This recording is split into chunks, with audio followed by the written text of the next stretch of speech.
नमस्कार दोस्तों, आज फिर से स्वागत है आपका नालंदा अकेडमी में। और मैं महेंद्र शुक्ला। जैसा कि सामने आप देख रहे हैं, आज हम जैन साहित्य लेके आए हैं। पिछली क्लास में दोस्तों अपन लोगों ने बौद्ध साहित्य पढ़ा था और हमें पूरा विश्वास है कि आपको अच्छे समझ में आया होगा। आज चलिए दोस्तों, परीक्षा के हिसाब से, कंपटीशन के हिसाब से जैन साहित्य में क्या क्या परीक्षा में आता है।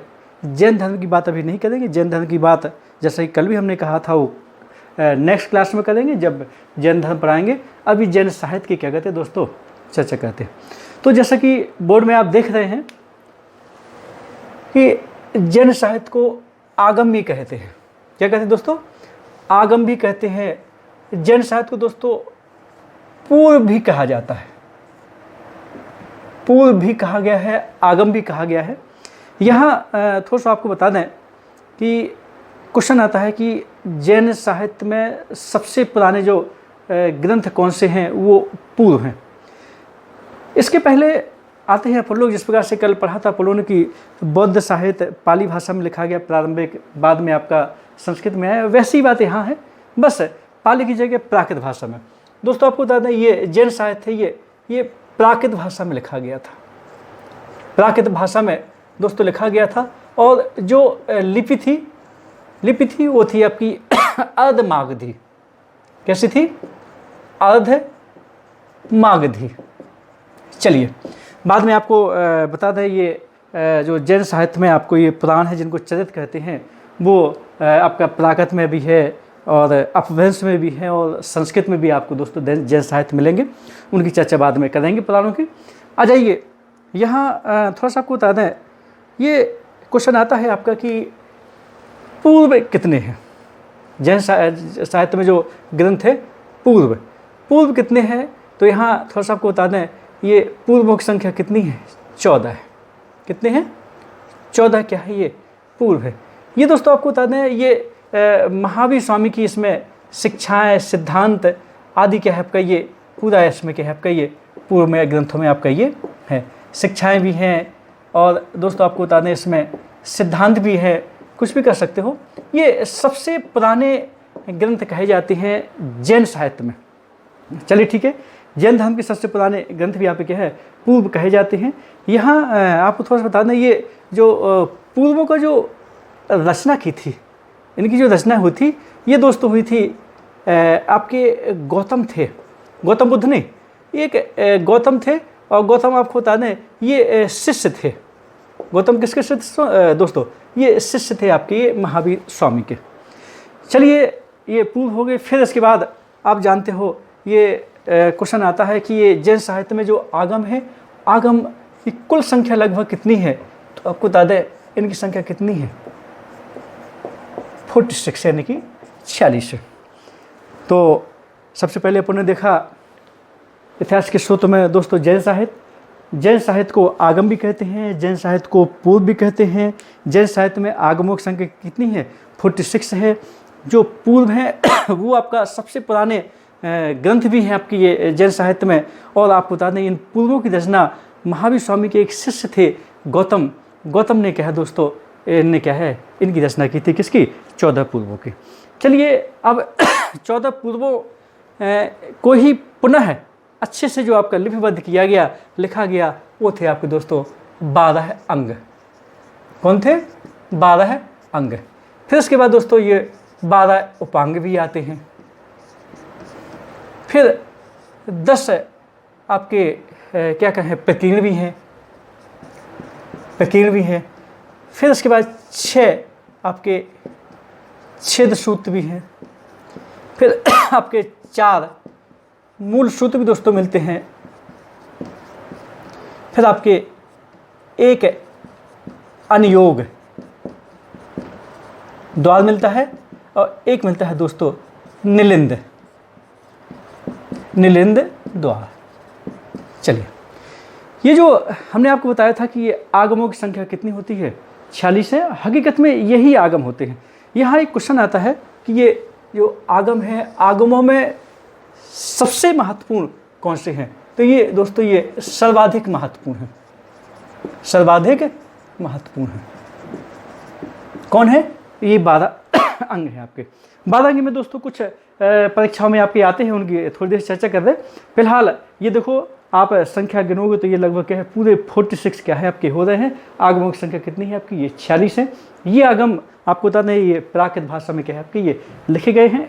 यहाँ थोड़ा सा एक चीज़ बताते हैं, ये जो आगम है ये श्वेतांबर जो आपका संप्रदाय है, जैन है, वो अधिक मानते हैं। दिगंबर इनको मान्यता नहीं देते हैं, और दिगंबर आपको बता दें ये 14 पूर्वों को मान्यता देते थे। और यहाँ 12 अंगों को कुछ स्वीकार कह दिगंबर जैन कहते हैं। आपको सबको मालूम है 4वीं सदी बीसी में जैन धर्म के 2 पार्ट हो गए थे, श्वेतांबर और दिगंबर। बाद में डिस्कस करेंगे। फिलहाल यह कुछ 12 अंगों में परीक्षा में आते हैं कि 12 अंगों में जैसे कि मान लीजिए कुछ ग्रंथ हैं आपके। यहाँ थोड़ा सा यहाँ कर लेते हैं अपन लोग। जैसे कि क्वेश्चन आता है आचारांग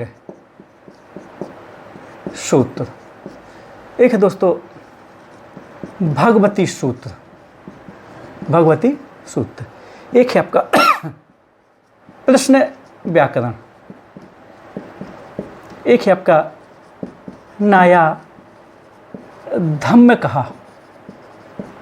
ये आपके कुछ 12 अंगों के कुछ क्या है आपके ये पार्ट है। ये किसके दोस्तों? ये 12 अंगों की बात है।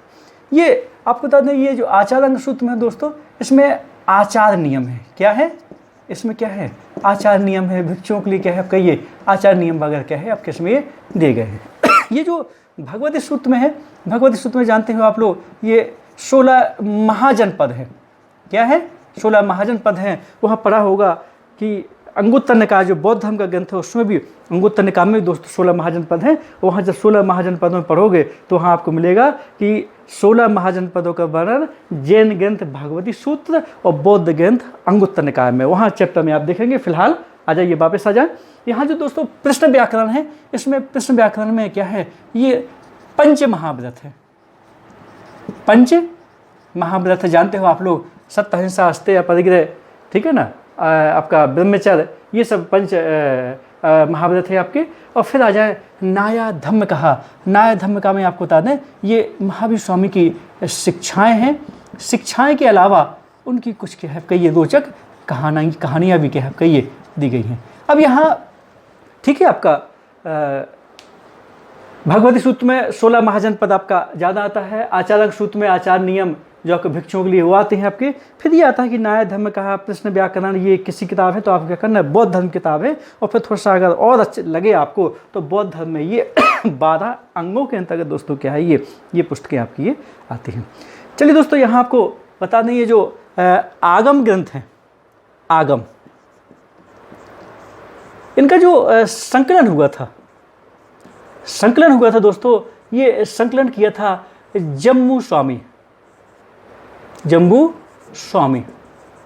अब ये जम्बू स्वामी कौन है? ये आपको बता दें जैन संत है। इन्होंने संकलन क्या है आपका ये किया था, किसका? जैन आगमों का संकलन किया था। ध्यान रहे 14 पूर्वों की रचना की थी गौतम ने, जो स्वामी जी के शिष्य थे महावीर स्वामी के।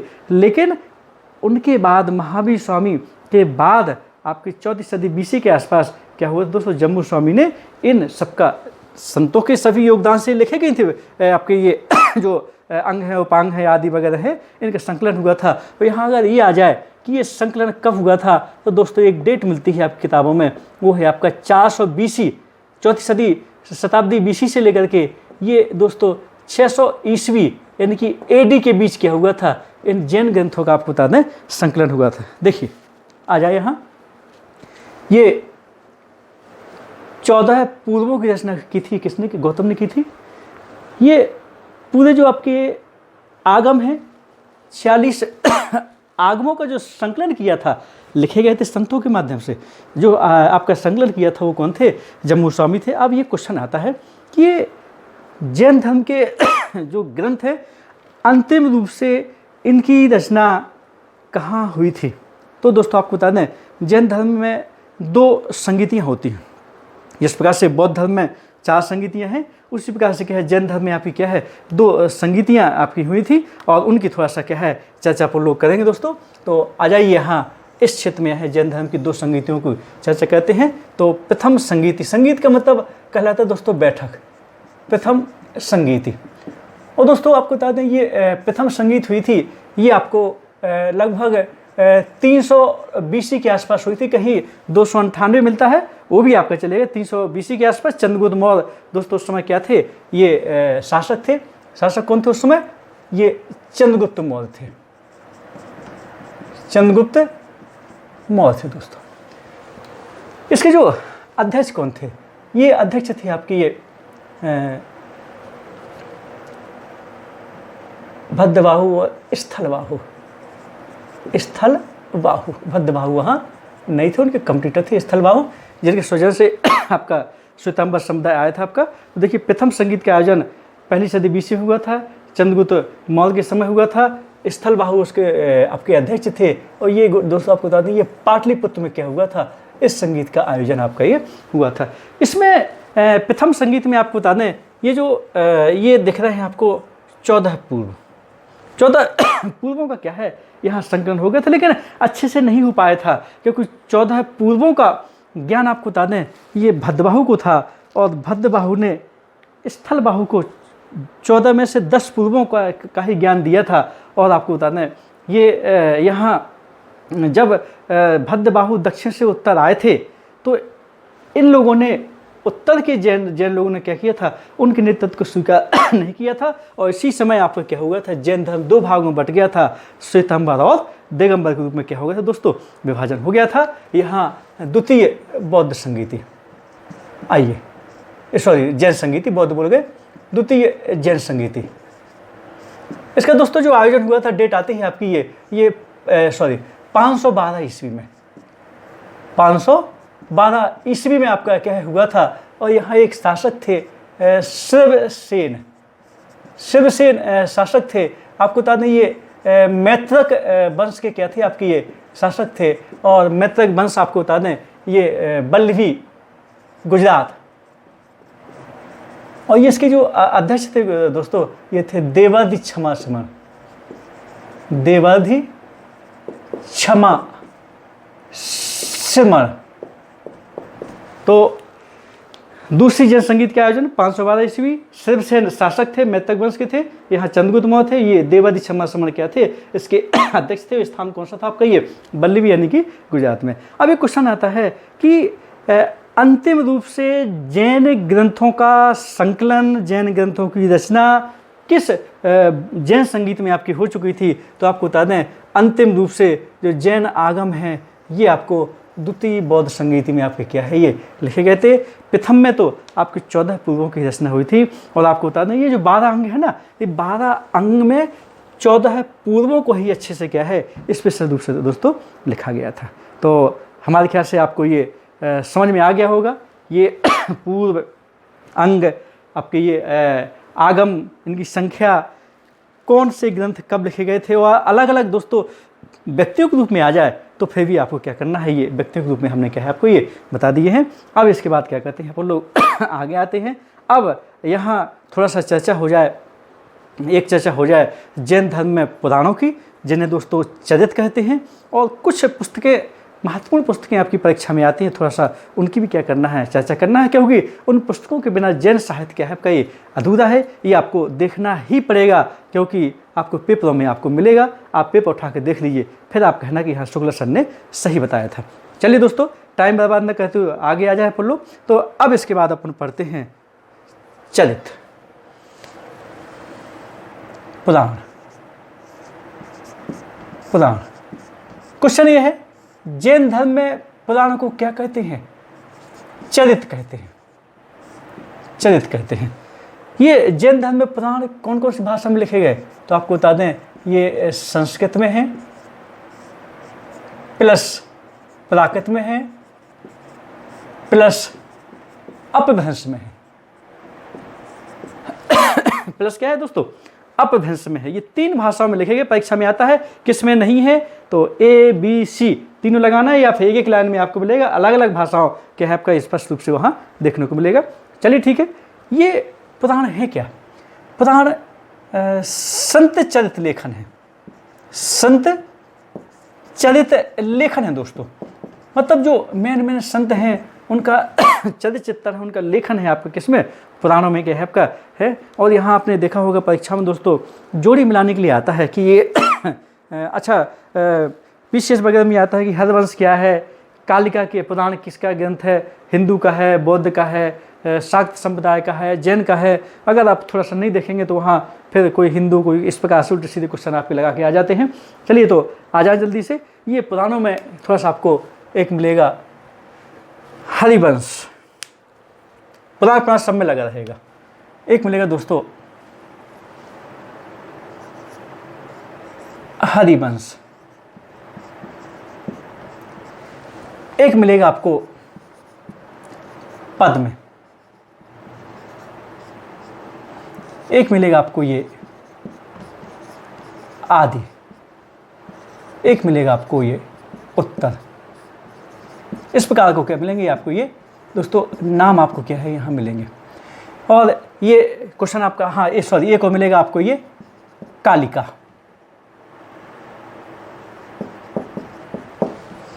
यहाँ ये जो चार पुराण यहाँ देखने को मिल रहे हैं आपको, उत्तर पुराण है, आदि पुराण है, पद्म पुराण है, हरिवंश पुराण है।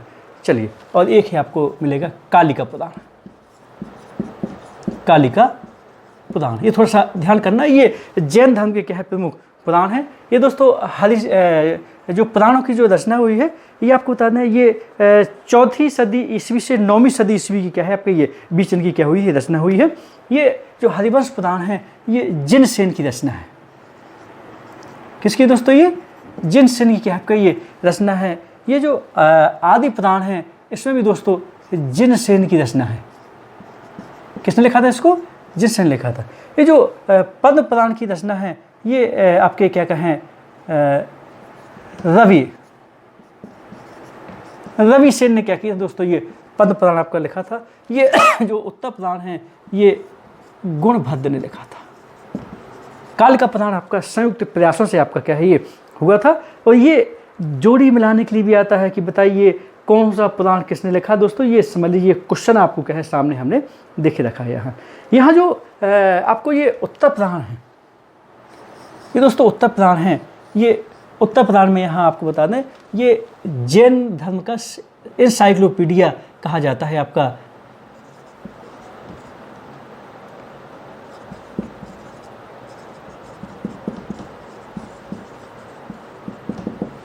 विश्वकोश भी कहते हैं इसे। क्या कहते हैं दोस्तों, जैन धर्म का विश्वकोश कहा जाता है किसको, उत्तर पुराण को। अब यहाँ आ जाइए, क्वेश्चन ये है जैन आगमों में सबसे महत्वपूर्ण क्या है, तो 12 अंग करेंगे दोस्तों। जैन आगमों में सबसे महत्वपूर्ण जो साहित्य है उसको आगम करेंगे, आगमों में करेंगे तो अंग करेंगे। जैन साहित्य में सबसे जो पुराने हैं वो आपको 14 पूर्व करेंगे। सबसे महत्वपूर्ण फिर सुन लीजिए ये 12 अंग करेंगे अपन लोग। जैन धर्म का इंसाइक्लोपीडिया अगर कहें अपन लोग तो ये उत्तर पुराण करेंगे। ये गुणभद्र ने क्या है दोस्तों ये लिखी थी।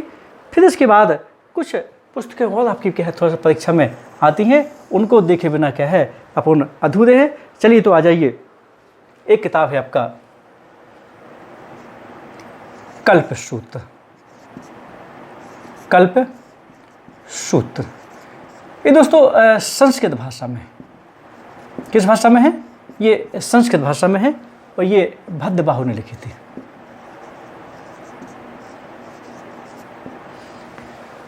ये 3री-4वीं सदी बीसी में भद्रबाहु और स्थलबाहु आपके दो हुए हैं।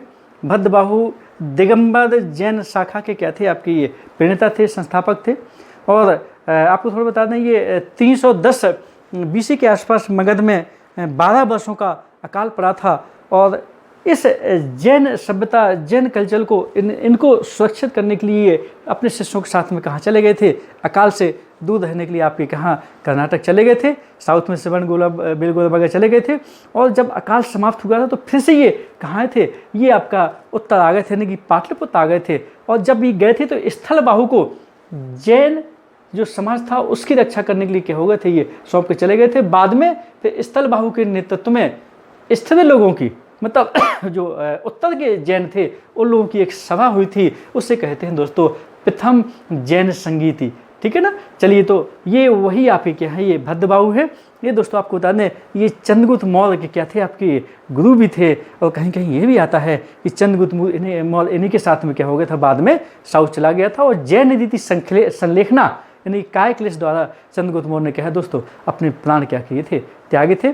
तो ये जो कल्पसूत्र है, ये क्वेश्चन आता है कि जैन साहित्य की सबसे महत्वपूर्ण पुस्तक, ध्यान रहे अगर ये कोई पुस्तक आ जाए तो दोस्तों कल्पसूत्र लगाना है।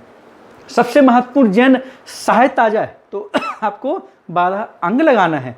सबसे पुराना जैन साहित्य आ जाए तो आपको 14 पूर्व लगाना है। जैन साहित्य का दोस्तों इंसाइक्लोपीडिया आ जाए तो आपको क्या लगाना है, ये उत्तर पुराण क्या करना है, ये लगाना है। ये थोड़ा सा आपको क्या है देखना पड़ेगा। ये जो कल्पसूत्र है इसमें पूरा आपका क्या है जैन धर्म का आपका क्या है इतिहास वगैरह और इनके आपके तीर्थंकरों के बारे में क्या है, इसमें कल्पसूत्र में भद्रबाहु ने क्या है दोस्तों चर्चा की है। तो ये कल्पसूत्र किसकी है, ये भद्रबाहु की है। ये 4वीं सदी BC के आसपास क्या है दोस्तों इन्होंने लिखी थी। चलिए इसके बाद एक किताब है परिशिष्ट पर्वन।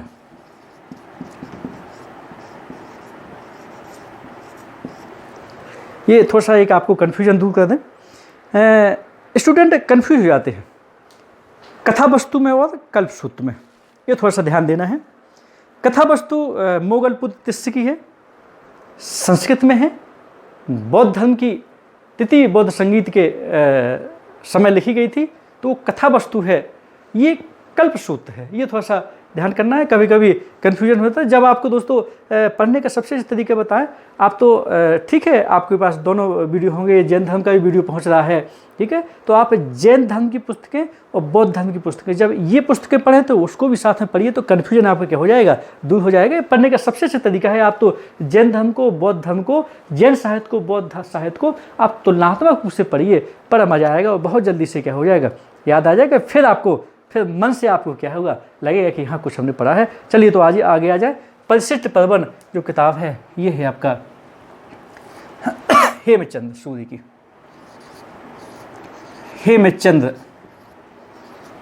हेमचंद की। दोस्तों ये हेमचंद 12वीं सदी के विद्वान थे। वो क्वेश्चन आता है 12वीं सदी में सबसे महत्वपूर्ण, सबसे योग्य जैन धर्म के विद्वान कौन थे, तो वहाँ आता है आपका ये हेमचंद थे। और उन्होंने एक किताब लिखी है परिशिष्ट पर्वन। और आपको बता दें ये किताब परिशिष्ट पर्वन जो है ये उत्तर पुराण पर ही व्याख्यात्मक रूप से उत्तर पुराण की ही क्या है इन्होंने विषय वस्तु की आपकी क्या है ये ली है। बहुत ही महत्वपूर्ण पुस्तक है ये भी दोस्तों, आपको बता दें ये संस्कृत भाषा में क्या है ये लिखी गई है। और ये जो हेमचंद है 12वीं सदी में है। आपको बता दें 11वीं-12वीं सदी में ये पश्चिमी भारत में जैन धर्म का बहुत अधिक बोलबाला था। और पश्चिम भारत में आपको बता दें एक आपका वंश हुआ है, क्षत्रिय वंश हुआ है, जानते हो आप लोग, चालुक्य वंश हुआ है।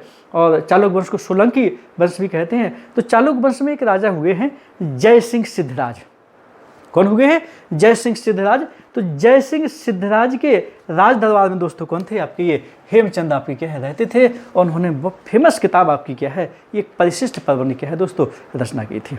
चलिए दोस्तों यहाँ आपको थोड़ा बता दें, ये जो आबू जो दिलवाड़ा के जैन मंदिर हैं वो भी आपके क्या हैं इसी वंश की देन है। किसकी, चालुक्य वंश की देन है। और दिलवाड़ा के जैन मंदिर पश्चिम भारत में ही है, जानते हो आपको, राजस्थान में है, अरावली पर्वत में है आपके ये माउंट आबू है। और जो जैन मंदिर जो बनवाए गए थे ये आपको बता दें ये वहाँ चालुक्यों में भीम प्रथम थे। और भीम प्रथम के सामंत थे विमल शाह। विमल शाह की देख के बना था जैन मंदिर आपका, सफ़ेद संगमरमर से है आपका। और उसमें विमल शाह का एक आपका ये वो था वास्तुपाल, उसके द्वारा क्या है उन्होंने बनवाए थे। चलिए दोस्तों ज़्यादा चर्चा न करते हुए बाद में वहाँ और डिस्कस करेंगे, फिलहाल यहाँ वापस आ जाए। एक पुस्तक और है आपकी ये कविराज मार्ग। कविराज मार्ग ये अमोघ वर्ष की है। अमोघ वर्ष किसकी दोस्तों, अमोघ वर्ष। और आपको बता दें जैन धर्म की पुस्तक है, लेकिन ये कविराज मार्ग आपको बता दें ये कन्नड़ भाषा की है, कन्नड़ साहित्य की है। ये परिशिष्ट प्रबंध संस्कृत भाषा में है आपकी। ये जो अमोघ वंश हैं ये राष्ट्रकूट वंश के क्या थे, शासक थे, बहुत अच्छे लेखक थे, विद्वान थे और जैन धर्म के क्या थे, सच्चे उपासक भी थे। मतलब आपको बता दें ये प्राचीन भारत में सबसे लंबे समय तक क्या किया इन्होंने, शासन किया। मतलब 84 साल तक। मतलब अकबर, अशोक, औरंगजेब ये और ही प्राचीन भारत में सबसे अधिक समय तक शासन करने वाले थे। क्यों? क्योंकि जैन धर्म को मानने वाले थे, शांति प्रिय शासन था, लंबे समय तक क्या किया इन्होंने शासन किया। और इन्हीं के समय आपको बता दें एक त्रिपक्षीय संघर्ष चलता था, वो भी समाप्त हुआ। और इन्होंने संतों के ऊपर ये एक किताब लिखी, कविराज मार्ग, जो दोस्तों कन्नड़ भाषा में है। ये भी क्या है आपकी ये बहुत ही महत्वपूर्ण पुस्तक क्या है आपका जैन साहित्य में आती है। अच्छा, अब यहाँ दोस्तों आपको बता दें सबसे पहले तो अपन को ये देखना है कि कल्पसूत्र किस धर्म की है, 4 धर्म मिलेंगे। ये परिशिष्ट प्रबंध किस धर्म की है, किसकी है, ये मिलेंगे। कविराज मार्ग किस धर्म की है। ये पुराणों में कन्फ्यूज नहीं होना है। कभी कभी आपको क्या है ये पुराण आपके आते हैं, बहुत ज़्यादा परीक्षा में आते हैं। यहाँ देख लीजिए हरिवंश पुराण आपकी ये जयसेन की है, पद्म पुराण आपकी ये रविसेन की है। आदि पुराण में आपको बता दें ऋषभ के देव के बारे में क्या है दोस्तों ये लिखा गया है। किसमें? आदि पुराण में आपके ऋषभ देव के बारे में क्या है बहुत ज़्यादा आपको क्या है लिखा गया है। थोड़ा सा आपको अपन को देखना है। चलिए दोस्तों, उत्तर पुराण किसकी है? ये गुणभद्र की आपकी क्या है पुराण है। यहाँ थोड़ा सा बता दें ये समय है, ये दोस्तों शासक है, किस शासक के संरक्षण में संगीत हुई थी। ये दोस्तों अध्यक्ष हैं। ये दोस्तों स्थान है कि किस स्थान पर क्या है आपका जैन संगीत क्या है आपकी ये हुई थी। चलिए फिर से एक बार एक नज़र डालते हैं इसके ऊपर, उसके बाद फिर क्या कहते हैं आपसे विदा लेंगे। जैन साहित्य, इसको आगम भी कहते हैं। आगम का अर्थ ही होता है सिद्धांत। इसको पूर्व भी कहते हैं। पूर्व संख्या कितनी है? 14 है। पूर्व जैन साहित्य में सबसे पुराने ग्रंथ कहलाते हैं, जिसमें महावीर स्वामी के सिद्धांत है। ठीक है ना। पूर्वों की रचना महावीर स्वामी के ही शिष्य जो उसी समय थे, 5वीं सदी बीसी में थे, 5वीं सदी 4वीं सदी बीसी में, उनका नाम था गौतम, उनने की थी। चलिए आगमों की संख्या कितनी है दोस्तों? 46 है। जल्दी से कर देते हैं, ये जोड़ लोगे तो 46 आपके हो जाएंगे। आगमों का जो संकलन, ध्यान रहे, संकलन किया था, इकट्ठा किया था, कलेक्शन किया था, रचना नहीं की थी। रचना तो इन संगीति में विभिन्न विद्वानों के स्वजन से आपकी हुई थी, लेकिन यहाँ क्या करना है, ये आगमों का संकलन किसने किया था? जम्मू स्वामी ने, जैन संत थे आपके, उन्होंने दोस्तों क्या है आगम की रचना की थी। फिर दोस्तों ये करना पड़ेंगे, अंग कितने हैं? 12 है। उपांग कितने हैं? इतने। प्रकीर्ण कितने हैं? 10। छेद सूत्र कितने हैं? 6। मूल सूत्र कितने हैं? 4। अनुयुक्त द्वार कितने हैं? ये यहाँ थोड़ा सा आपको ये देखना पड़ेगा। ये 12 अंगों में हमने आपको आचार्य सूत्र, भगवती सूत्र, प्रश्न, व्याकरण, न्याय, धर्म कहा, ये थोड़ा सा हमने आपको बताई है। ये अपन को करना पड़ेगा, ठीक है ना, कि महावीर स्वामी की शिक्षाएं और 2-4 कहानियाँ किसमें हैं। पंच महाव्रत जैन धर्म में एक प्रमुख आपके शिक्षाएं हैं, और भगवती सूत्र, और आपको बताते हैं इनके भगवती सूत्र महावीर स्वामी के प्रारंभिक जीवन का वर्णन है आपका। मक्खली पुत्र गोसाल इनके मित्र थे, उनका प्रभाव पड़ा आपका, ठीक है ना, तो उनसे मिलन आदि वगैरह क्या है वार्तालाप, ये भगवती सूत्र में दोस्तों मिलता है, ठीक है ना। इस प्रकार से थोड़ा सा अपन को ये देखना है। तो उपांग 12 अंग जैन आगमों में सबसे महत्वपूर्ण, 14 पूर्व जैन साहित्य में सबसे पुराने। यहाँ जो पुस्तक आ जाए, शब्द पर भी ध्यान देना, अगर पुस्तक आ जाए कि जैन साहित्य की सबसे महत्वपूर्ण पुस्तक कौन सी है, तो दोस्तों क्या करेंगे? कल्पसूत्र। कल्पसूत्र किसकी है? भद्रबाहु की क्या है आपकी ये पुस्तक है। जैन साहित्य का विश्वकोश किससे कहते हैं दोस्तों? क्या कहेंगे? अपन लोग कहेंगे उत्तर पुराण। जैन साहित्य में पुराणों को क्या कहा गया है? चरित कहा गया है। चरित कितनी भाषाओं में लिखे गए हैं? तो क्या करोगे? संस्कृत में है, प्राकृत में है और अपभ्रंश में है। दोस्तों पुराणों जो लिखे गए इनका समय कौन सा है? तो समय आपको बता दें, ये 4वीं सदी ईस्वी, बीसी नहीं करना है, 4वीं सदी ईस्वी से 9वीं सदी ईस्वी के बीच में क्या है आपके ये चरित क्या हुआ था, लेखन हुआ था। और ये चरित क्या है आपका? ये जैन धर्म में संत चरित लेखन भी जो क्या कहलाता है, ये दोस्तों कहलाता है आपका। चलिए फिर 14 पूर्वों की रचना कब हुई थी? तो प्रथम जैन संगीत में क्या है आपका ये हुई थी। अधिकांश यही रचना हो चुकी थी, लेकिन क्वेश्चन ये सबसे ज़्यादा आता है कि अंतिम रूप से जैन साहित्य या जैन आगमों की रचना कौन सी संगीत में हुई थी? तो आपको बता दें ये रचना हुई थी आपकी कहाँ, जब द्वितीय जैन संगीति 512, कहीं 513 दोस्तों मिलता है, ठीक है ना, आपका 512 अधिकांश मिला है, यही परीक्षा में मान्य भी है आपका। ये द्वितीय जैन संगीति में जिसके अध्यक्ष देववादी क्षमा सिमन थे, नाम का ध्यान करना, देववादी क्षमा सिमन थे, वो इसके अध्यक्ष थे। बल्लवी गुजरात में दोस्तों मैत्रक वंश के शासक शासन कर रहे थे, शासक का नाम था शरसेन। इन्होंने इस संगीत का आयोजन करवाया था, अध्यक्ष ये थे। और इस संगीत में अंतिम रूप से जैन आगमों को लिपिबद्ध क्या है आपका ये किया गया था, ये दोस्तों अपन करना है। और जैन आगमों के संकलनकर्ता कौन थे? ये थे आपके दोस्तों कौन, ये आपके जम्मू स्वामी थे। पूर्वों की रचना किसने की थी? गौतम ने की थी। ये दोस्तों आपका क्या है, फिर स्वाभाविक है कल्पसूत्र, परिशिष्ट प्रबंध, कविराज मार्ग, इनके बारे में विस्तृत चर्चा अपनी ये हो चुकी है। यहाँ ये भी आपको देख लेना है कि ये भगवती सूत्र में 16 महाजनपद थे आपके। ये पंच महाव्रत आपके प्रश्न व्याकरण जो 12 अंक का भाग है उसमें थे। न्याय धर्म कहा में महावीर स्वामी की दोस्तों क्या है शिक्षाएं हैं, और शिक्षाओं के अलावा क्या है कुछ रोचक क्या है ये कहानियाँ हैं। तो दोस्तों स्वाभाविक है आपको ये समझ में आ गया होगा, और बड़ी अच्छी तरह से ये कुछ चीज़ें क्या हो गई होंगी आपको क्लियर हो गई होंगी।